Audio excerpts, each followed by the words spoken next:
Yes, ngira ngo nkuko mubibona mu mashusho ni ibitero bikomeye cyane bikomeje kugenda bihererekanywa ku mpande zombi, yaba igihugu cya Irani, igihugu cya Leta Zunze Ubumwe za Amerika, igihugu cya Israel. Nyamuneka ibitero bikaba bikomeje kugenda mu by'ukuri byibasira ibice bitandukanye by'iki gihugu cya Irani, ariko Irani nayo igenda yerekana yuko igomba guca agasuzuguro k'abazayonisti cyangwa se k'abanya Israel, tutanibagiwe na Leta Zunze Ubumwe za Amerika. Ubu biravuga yuko rero Irani yamaze gukora kontra attack ikomeye cyane. Ibitero by'iki gihugu cya Irani bikaba bikomeje kwararika ibice bitandukanye by'iki gihugu cya Israel, aho amakuru agezweho aka kanya avuga yuko icyo bita nuclear power plant cyangwa se zimwe muri centre nucleaire z'iki gihugu cya Israel zamaze kugenda ziraswaho ballistic missile z'iki gihugu cya Irani. Ibintu bikaba bikomeje kugenda bihinduka. Leta Zunze Ubumwe za Amerika zo zamaze kugenda mu by'ukuri zifata ibyemezo bikomeye cyane, byamaze kugenda bitangazwa yuko hamaze gutegurwa abasirikare byo igomba gukorwa kugira ngo mu by'ukuri barebe yuko bakora ibitero bikomatanyije cyangwa se bihuriweho,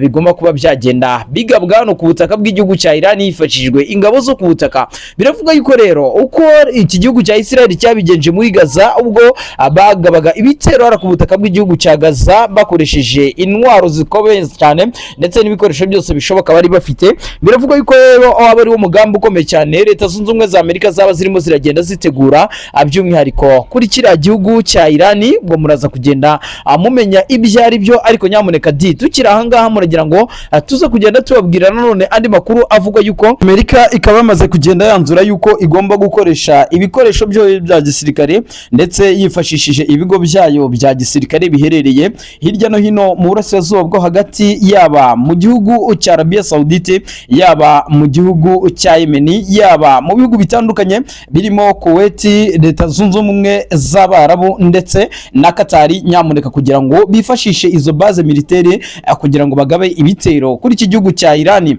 Irani yo yamaze kugenda mu by'ukuri yidekarara ndetse inagaragaza yuko idateze kuba yaduhoka, ndetse inagaragaza yuko igiye kwifashisha bimwe mu bitwaro byayo bidasanzwe, yaba Leta Zunze Ubumwe za Amerika ndetse yaba n'igihugu cya Israel, kugeza isaha bataramenya mu by'ukuri niba koko iki gihugu cya Irani cyaba gifite izi ntwaro. Ibi bikaba bikomeje kugenda rero mu by'ukuri biteza inkeke ndetse binateza ibibazo bikomeye cyane, aho bivuga yuko akarere ko mu burasirazuba bwo hagati kose kagiye gukwiramo intambara. Ariko nanone hari amakuru avuga yuko mu by'ukuri Leta Zunze Ubumwe za Amerika ishobora kuza kuba yabaza Perezida Donald Trump by'umwihariko binyuze muri kongere y'iki gihugu, aho bivuga yuko ari buze kubazwa mu by'ukuri impamvu nyamukuru yaba yaramuteye kuba yagaba ibitero nk'ibi ngibi ku gihugu kibanyi cya Irani. Ariko nanone tukiri aha ngaha mureke tuze kuza kugenda tubabwira mu by'ukuri ibyo Irani imaze kugenda ikora. Biravuga yuko rero ibyo Leta Zunze Ubumwe za Amerika yagabye ibi bitero mu by'ukuri yiteze atari byo yabonye, kuko bari bazi neza ko bazakora operation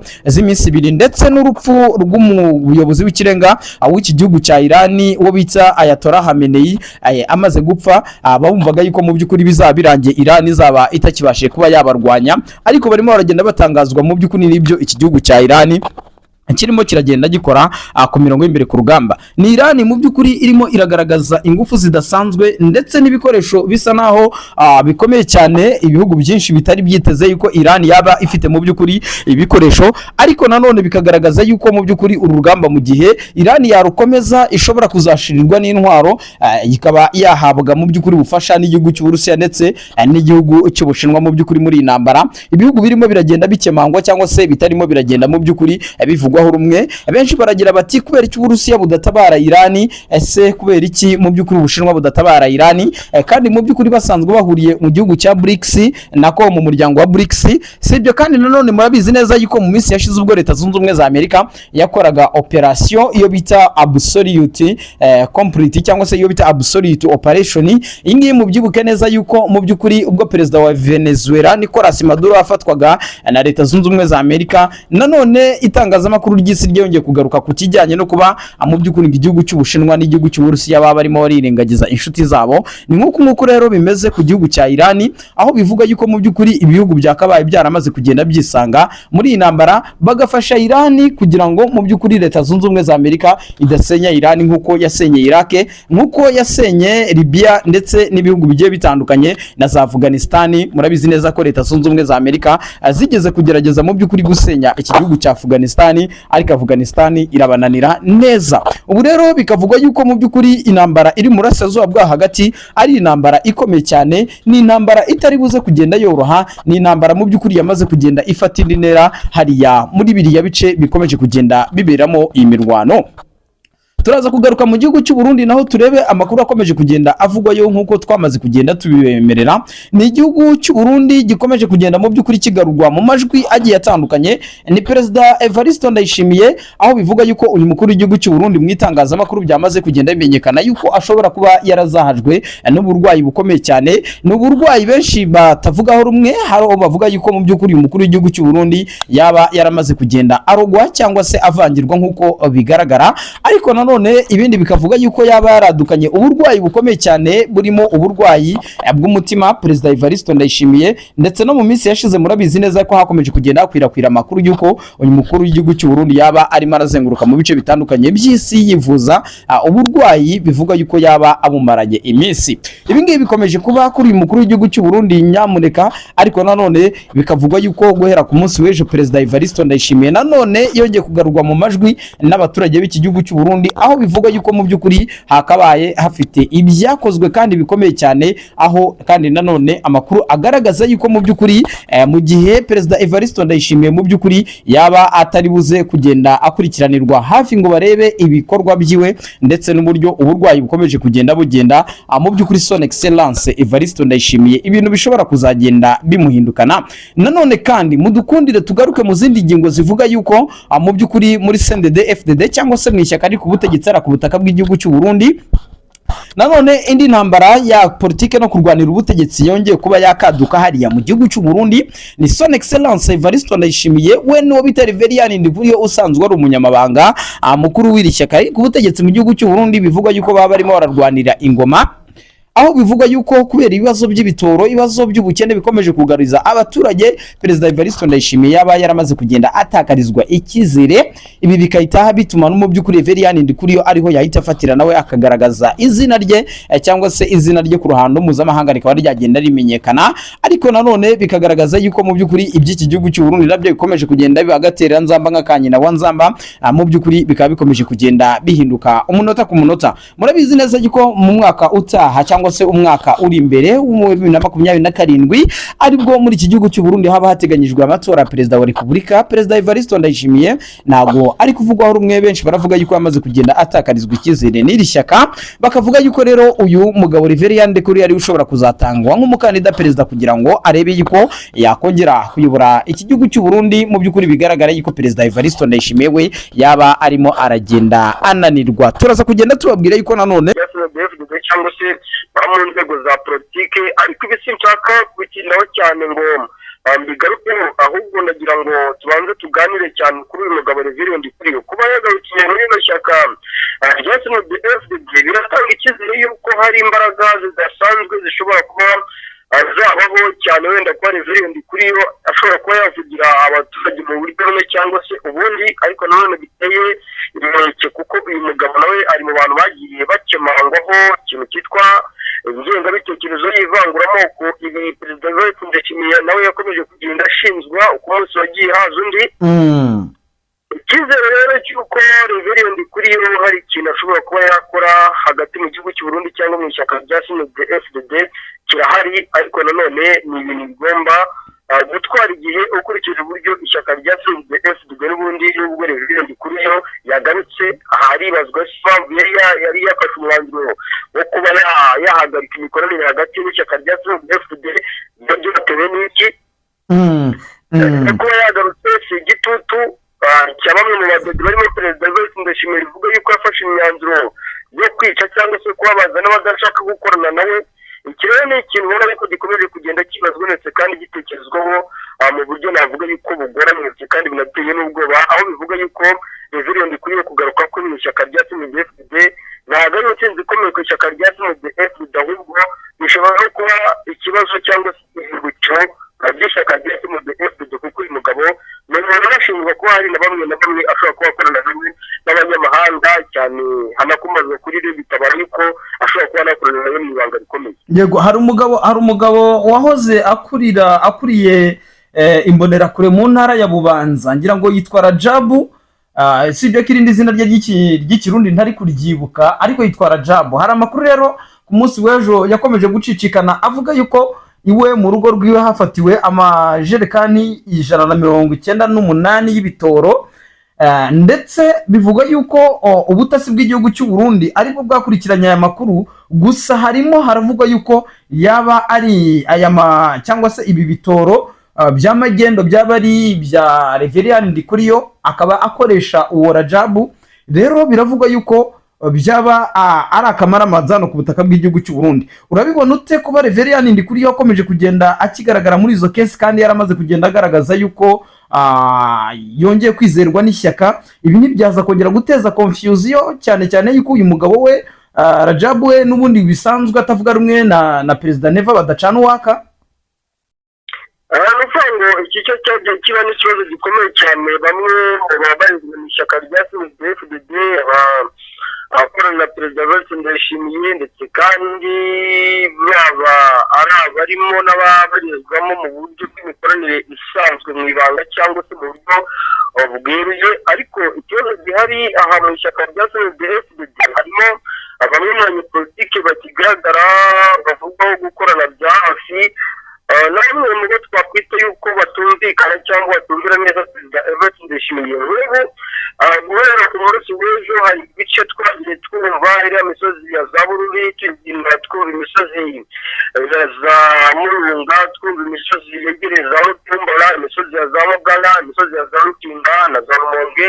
Havuga yuko abayobozi bayoboye biriya bice cyangwa se ziriya ntara, bamwe na bamwe cyangwa turere, bamwe na bamwe bashobora kuba bafite uruhare mu mikoranire ya hafi n'umutwe w'amakuru yatatu cyangwa se Gitabara. Akaba rero impamvu ivuga yuko abayobozi umuyobozi mukuru w'intara ya Rumonge, uyoboye intara ya Rutumbura, uyoboye intara za Burunga na Bururi, bikavuga yuko bashobora kuba bakurwaho hakaba hashyirwa abandi. Ndetse kandi ibi byatangijwe n'uko n'ubundi hakomeje kugenda hakorwa imipango ikomeye cyane muri bino bice. Ibi rero bigaragaza yuko nubwo hari abakorana na Perezida Evariste Ndayishimiye, hakiri n'ikibazo gikomeye cy'uko ishyaka rya CNDD-FDD aka kanya kirimo akajagari, niba umuyobozi w'intara cyangwa se w'akarere n'umuyobozi wa Bubanza, umuyobozi w'imisozi ya za Burambi cyangwa se za Kazugu, y'imisozi yegereye za Kiryana, y'imisozi yegereye hano za Gisanze na za Bururi cyangwa se Buheka, bifata bakaba bamutera ubwoba bakamufunga iminsi 2 cyangwa 3.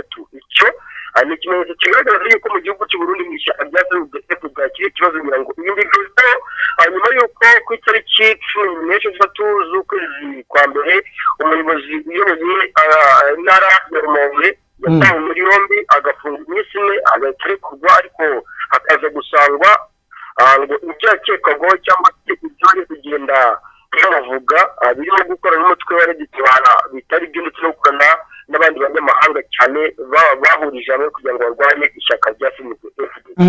Hari andi makuru nohoje avuga yuko mu gisirikare cy'u Burundi General Prime Niyongabo, ngira ngo umugabo usanzwe umumenyereye, Prime Niyongabo ku itariki ya 28 ku itariki 5 z'uku kwezi nibwo yasohoye itangazo rikomeye cyane. Iri tangazo risohoka risaba ingabo z'u Burundi zose zifite icyo bita pasiporo ariko zitari z'akazi, ari ya pasiporo umuntu ku ruhande rwe yishakira. Ubwo ni pasiporo n'ubundi isanzwe wowe ushobora gutunga, atari pasiporo y'akazi. Ngira ngo urabibona ko abasirikare bagira pasiporo z'akazi. Yes, pasiporo mu gihe bashaka kujya mu mission bitiriwe bibarushya, leta ibizi bafitiye bakabaha pasiporo zabo bakagenda. Ariko umuntu akagira na pasiporo ye ku giti kiwe. Noneho Prime Niyongabo yasohoye itangazo asaba abasirikare bose b'iki gihugu cy'u Burundi bafite pasiporo zitari z'akazi zindi ku ruhande yuko ku itariki 15 z'uku kwezi zigomba kuba zabaye deposit muri etat major y'igisirikare cy'u Burundi. Uwo bita Brigadier General Diomede Ndegea, uyu nawe n'undi musirikare mukuru, ndetse binavuga yuko ari nawe uyoboye ingabo z'u Burundi ku butaka bw'igihugu cya Kongo, asa naho yopoza ibyaje kuvugwa cyangwa se itangazo ryaje gutangwa n'umugaba mukuru w'ingabo. Ibi rero benshi mu bakurikiranira hafi by'iki gisirikare cy'u Burundi bakabona yuko nanone ryaba ari irindi bara riguye mu gisirikare mu gihe hagati mu basirikare ubwabo bashobora kuza kwisubiranamo. Ese ntihakubitiraho kuba M23 n'undi itaboroheye mu burasirazuba bwa Kongo muri Kivu zombi, hagakubitiraho n'uwo mwiryano ugiye kuvuka mu gisirikare cy'u Burundi? Ibyo mu mboni zawe bwana Karimba Aimable urabibona gute iyo ntambara yo noneho Neva arayihosha ate? icyo mbona ngira ngo mujya mubona ko n'umugabo Reverend Ndikuriyo ni umugabo utajya ukunda kuvuga amagambo menshi, ni umugabo mukuru w'ingabo kuko aranabigaragaza. Prime niyo ngabo, pardon. Prime niyo ngabo. Akunda kugaragaza yuko n'ubundi utakunda kuvuga amagambo menshi, n'ubundi we ibyo bigaragaza mu bikorwa. Ni umusirikare. Ariko uyu mwaka washize 2025 hagiye humvikana ibibazo byagiye bibaho hagati mu ishyaka rya CNDD-FDD, hagati muri FDNB, umugabo agashaka kuyivamo, ubundi agasa naho bihungira kure ntagire icyo avuga. Mwagiye munumva yuko ngo bafitanye amakimbirane na perezida Evariste Ndayishimiye, uyu mugabo ntagire icyo bivugaho cyane mu buryo bwimbitse cyangwa bweruye. Mwagiye mwumva amagambo agiye avugwa ku ruhande rw'igihugu cy'u Rwanda hagati ku gisirikare cya FDNB, bataka uruhande rw'urwego rw'umutekano rw'igihugu cy'u Rwanda RDF, kwiyongera amagambo menshi yigeze atangaza. Ibi rero byagiye bisohokera perezida Evariste Ndayishimiye kuba ashaka kugaragaza yuko uyu mugabo nubwo wenda amwizeramo ku mbaraga ze n'ubwenge bwe n'ubushobozi, ariko ngo uyu mugabo cyane kuvuga cyangwa se kugira icyo atangaza ku mwihariko w'amakimbirane ari hano mu karere ka Afurika y'Iburasirazuba bigenda gakeya. Ibi rero ngo bica amarenga yuko ashobora kuba atanumvikana neza na perezida Evariste Ndayishimiye, kuko habaho na proposal y'uko uyu mugabo yakwamburwa inshingano ze, ariko biza kuvuga yuko perezida Evariste Ndayishimiye iki kintu yashatse gusa n'ahagitekereza, aramubwira ati waba wirinda, waba wikoze mu jisho, usigaranye rimwe ukabumira cyarimwe.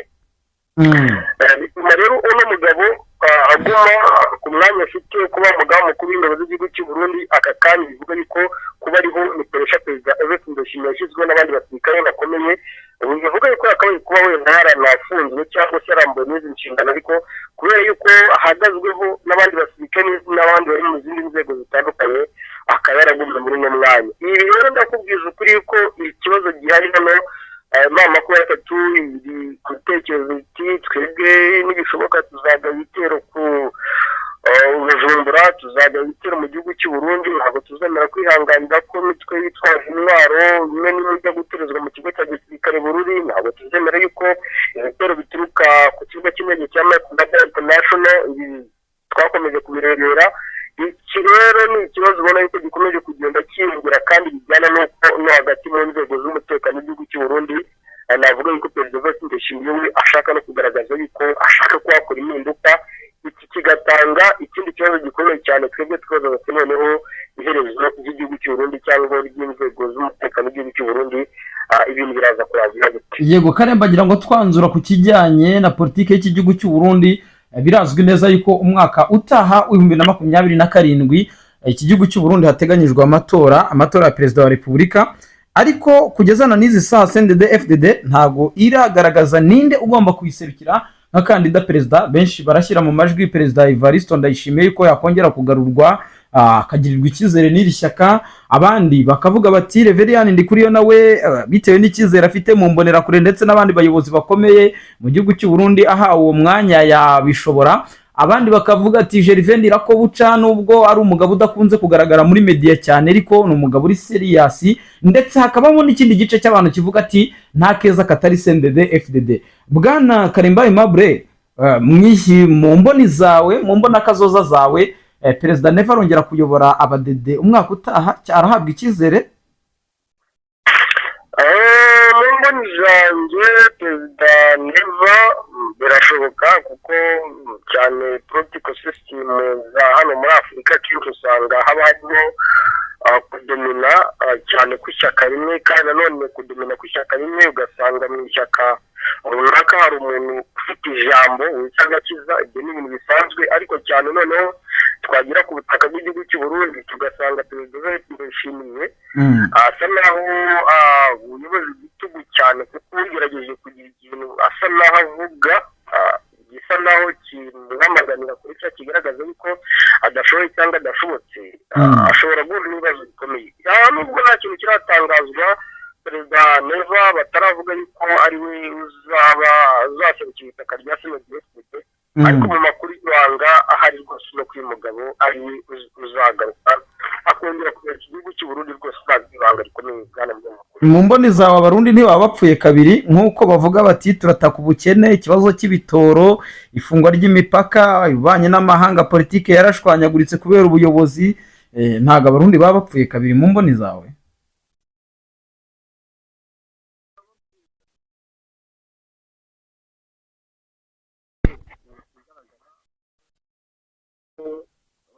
yotewe no gusa naho asohorera mu nduru na bamwe mu bantu nakwita yuko ari inshuti ze za hafi, abo ni abayobozi yishyiriyeho mu myumvire ndetse n'imitekerereze ye. Igihugu cy'u Burundi cyo kiracyafite imyaka myinshi kiri aharindimuka, kiri mu bibazo ukurikije uburyo cy'isi ihagaze aka kanya. Aimable, reka ngushimire, urakoze.